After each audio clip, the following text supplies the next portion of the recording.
The upper dantian was indeed the key to a revolutionary breakthrough in magic. When mana flowed through the middle dantian and erupted from the upper dantian, the resulting destructive power was far greater than before.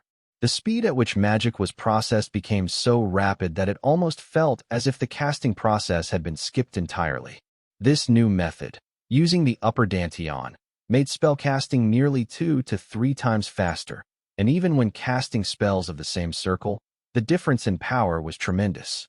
Surprised, Edwin thought to himself that this was how magic could truly evolve by incorporating the upper dantian. If this secret were ever revealed, mages hungry for knowledge, and perhaps even every magic tower across the continent, would rush to Dimitry. Roman then told Edwin that, as he could clearly see, Dimitry had no reason to share the secret of the upper dantian with Hector. Frustrated, Edwin realized that there was no longer any justification to persuade Roman. But then Roman stated that there was one possible condition. If the kingdom of Hector were to swear a vassal oath of loyalty, Dimitry would not only share the knowledge of the upper dantian, but would also take responsibility for Hector's future. Smiling faintly, Roman reflected that Edwin Hector had always been an exceptional talent, from his surprise tactics and bold decision-making to his strength as a war mage who fought on the front lines. A commander who personally led his troops was truly invaluable. It was arrogance to believe that one person could handle everything alone, for when shortcomings appeared, the right path was to accept those who could compensate for them. That, Roman believed, was how to shape a proper future. Meanwhile, Edwin reflected quietly. Not once in his life had he experienced a truly peaceful day. From his childhood until the time he earned the title of Star of Hector, he had endured countless hardships to protect his small nation. All Edwin had ever wished for was that at the end of this cruel reality, Hector might finally find peace. That hope had become the very meaning of his existence. Gathering his resolve, Edwin told Roman that if he would promise Hector's future, Edwin would gladly offer his loyalty to Lord Roman. That day, Dimitry not only gained the kingdom of Hector, but also gained the man named Edwin Hector. Later that day, Dimitry received an unexpected third guest. Marquis Valentino arrived without warning, exclaiming that this was all too much. He said he had tried his best to hold back, but asked when on earth Roman would finally craft the new sword. Valentino confessed that he hadn't wanted to seem desperate, so he had waited for Roman to bring it up himself. Lately, he had been so stressed about the matter that he could hardly sleep. He asked Roman if he truly understood how he felt. Hearing this, Roman thought to himself that Marquis Valentino was indeed an amusing person. He explained that he had planned to forge the sword as soon as the situation stabilized, since there were aspects he personally wanted to test during the process. He assured the Marquis to wait just 1 month. Overjoyed by this promise, Marquis Valentino left in high spirits. Soon after, Roman's butler informed him that the Golden Bank had sent 1 million gold coins. Seeing the transfer, Roman reflected that although he had harbored doubts, the Golden Bank had honored its promise faithfully. Indeed, if they failed to keep their pledges, all the many oaths the bank had accumulated would lose their value. Now that things were beginning to settle, it was Roman's turn to act. The scene then shifted to the training grounds, where Chris was instructing new recruits. Nearby, Roman told his butler that he planned to remain inside the workshop for about a month. If any non-urgent matters arose, Hans was to handle them himself. Hans acknowledged this order respectfully. As Roman entered the workshop, he reflected that forging swords was his truest identity, something he would continue to do until the day he died. Each act of creation symbolized how far he had risen and represented the ideals he pursued in this life. He wondered what kind of sword would emerge if he forged one using the flames of a demon. Elsewhere, at the Golden Bank, Hoffman was fuming that Roman had dared to threaten someone like him. He thought to himself that Roman had chosen the wrong opponent and vowed to show him what it truly meant to oppose the so-called demon of gold. Hoffman then asked his subordinate about the materials he had requested earlier. The subordinate reported that there were currently 4 major firms trading large quantities of iron with House Dimitry: Valentino of the Cairo Kingdom, Zenit of the Kronos Empire, Muriel of the Valhalla Empire, and finally Vincent of the Kingdom Union. The subordinate further reported that these magnates, who controlled each country's trade, supplied 70% of Dimitri's iron. He added that Zenit of Kronos had cut off trade after the war. Hearing this, Hoffman thought that even as customers abandoned them one by one, he would wait to see whether Roman would come groveling to apologize. Hoffman then instructed his subordinate that their first target would be Valentino and ordered him to book a warp to Cairo immediately.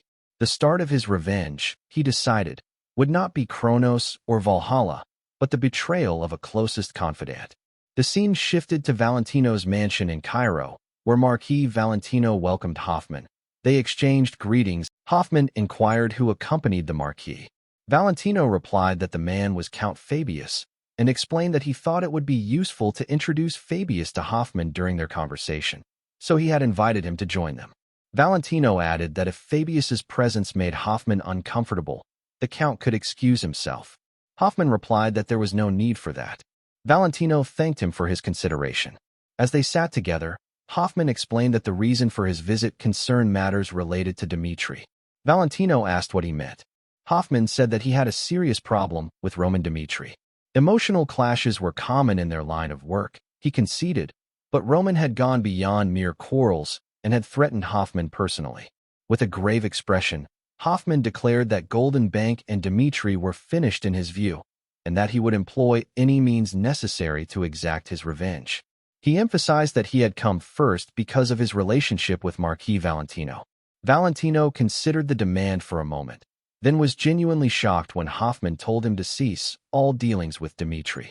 Hoffman further explained that if the Marquis complied with his demand, he would waive the interest on the loan Valentino had taken, interest that had been deferred over the next 10 years.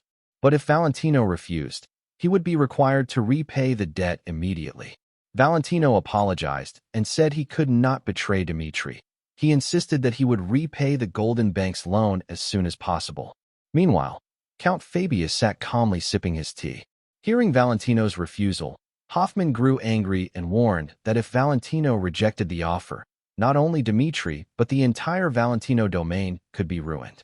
Enraged, Valentino ordered Hoffman to leave. He argued that if Lord Roman marked the Marquis, he would be unable even to commission a sword. Would Hoffman take responsibility for that? Valentino then instructed his subordinates to see Hoffman out politely and to escort him from the mansion. As Hoffman departed, frustration clouded his mind. He thought bitterly about how dare they treat him in such a manner. For a moment, he questioned whether targeting Marquis Valentino first had been a mistake. Through the Cairo rebellion and the Kronos War, Valentino's bond with Dimitry must have only grown stronger. Hoffman scoffed to himself, thinking that the old Marquis had grown sentimental with age, entrusting the future of his family to such foolish emotions. But in the end, it no longer mattered to him. His next destination was the Valhalla Empire, where the headquarters of the Golden Bank stood. There, failure was not an option. With cold determination, Hoffman ordered his subordinate to prepare for their return to Valhalla. The scene shifted to the Valhalla Empire at the Grand Muriel estate. Hoffman was startled to see Count Fabius already present and immediately inquired why he was there. Count Muriel explained that Fabius had a prior appointment and then guided Hoffman to another reception room. Irritated by the coincidence, Hoffman followed, concealing his displeasure. Once seated, Hoffman politely asked how Count Muriel's father had been. The Count smiled and replied that his father was healthy enough to return to active duty, though he often complained that retirement was dull and spent most of his days tending to his garden. Count Muriel added that his father had wanted to thank Hoffman personally for the rare herbs he had sent and asked where Hoffman had managed to find such valuable ingredients. With a confident smile, Hoffman replied that there was nothing in this world money could not accomplish, and that he had gone to great lengths to obtain the gift for someone he respected. Then, with a more serious tone, Hoffman explained that the reason for his visit was related to Roman Dimitry. Hearing that name, Count Muriel grew visibly tense. Hoffman continued, saying that Roman Dimitry had completely lost his mind. Perhaps victory over Kronos had made him arrogant. Roman had even gone so far as to threaten him during a business meeting. Because of this, the Golden Bank had decided to isolate Dimitry financially. He mentioned that Muriel's family was currently involved in trading Dimitry's steel, or so he had heard, and requested that Muriel cease all dealings with them. In exchange, the Golden Bank would supply steel at a lower cost, and even forgive the interest on their outstanding loans. Count Muriel lowered his head slightly, apologizing. He said he could not accept the offer. Hoffman was taken aback. Muriel explained that while he respected Hoffman deeply, he was a merchant above all else. First and foremost, Dimitri's steel was irreplaceable. It was the highest quality in the entire continent. The warriors of Valhalla refused to use anything else, and without Dimitri's supply, his family could never hope to monopolize the market. That alone was the first reason. Hearing this, Hoffman thought to himself that he could understand the logic, but wondered if it was truly worth turning their backs on the Golden Bank. Muriel continued, saying the second and more crucial reason was that the Dimitry family had led a revolution in swordsmanship and shared their knowledge generously with others. The Muriel family's prosperity depended on the strength of its warriors. To oppose Dimitri's influence now, when real military power was shifting in their favor, would be reckless. Muriel asked Hoffman what he thought would happen if they went against that current. Finally, with a solemn expression, Muriel bowed and asked Hoffman to understand his position for the sake of their ancestors' long-standing friendship. As Hoffman watched the Count's respectful gesture, he realized why Roman Dimitry had been so confident all along. Later, as his carriage rattled along the road, Hoffman brooded. Only one person remained: Vincent, the great financier of the Kingdom Alliance. Unlike the others, Vincent was just like Hoffman, a true merchant, driven not by loyalty but by profit. Hoffman was certain that not everything would go Roman's way this time. When he finally arrived, Hoffman was surprised once again. "Why is Count Fabius here again?" he muttered, stunned. With a faint, knowing smile, Fabius greeted him, saying, "We meet again, Mr. Hoffman." Vincent explained that both Fabius and Hoffman had scheduled meetings that day, so he had arranged a three-way discussion, as they seemed to have come for the same purpose. "Shall we proceed together?" Vincent asked calmly. As the three men sat, Hoffman recounted everything in detail: his conflict with Roman, his intention to isolate Dimitri, and the collapse of their prior relationship. He assured Vincent that the partnership between Dimitri and the Golden Bank was over and would never be restored. Hoffman proposed that Vincent halt all trade with Dimitri and, in return, the Golden Bank would welcome the Vincent family into its elite circle of Golden Line members. He explained that this status allowed members to borrow vast sums in their own name, a privilege few in the world could claim. Moreover, the Golden Bank would purchase Vincent's goods at favorable rates and connect him with existing Golden Line companies for profitable ventures. Hearing the offer, Vincent leaned back, thoughtful. In his mind, he saw the potential outcome clearly: two birds with one stone. The proposal was even better than he had imagined. Vincent admitted that it was an attractive offer, but he cautioned that the Vincent family's power base lay within the Kingdom Alliance, and they could not simply ignore the political consequences. Hoffman countered by asking how long Vincent intended to remain tied to a minor kingdom, pointing out that the Golden Bank would establish a stronger base for the Vincent family in Kronos or Valhalla. Vincent then turned to Count Fabius and asked his opinion. With a faint smile, Fabius replied that the proposal looked very favorable to him as well. Both Vincent and Hoffman were taken aback by his response. Puzzled, Vincent pressed Fabius. Would he truly be comfortable with Vincent joining forces with the Golden Bank? Fabius answered that Dimitri had no intention of granting the Vincent family any special favors, nor could Dimitri match the terms offered by the Golden Bank. Yet Fabius raised a different question. Were all members of the Golden Line genuinely treated equally? Vincent asked what Fabius meant, and Fabius urged him to face reality. Did Vincent really believe the Golden Bank would stand by the Vincent family unwaveringly as a faithful ally? Was the bank not the sort to smile in prosperity and turn away at the first sign of trouble? Hoffman's temper flared. He snapped at Fabius to stop speaking nonsense, insisting that the Golden Bank was a power built on credit and influence.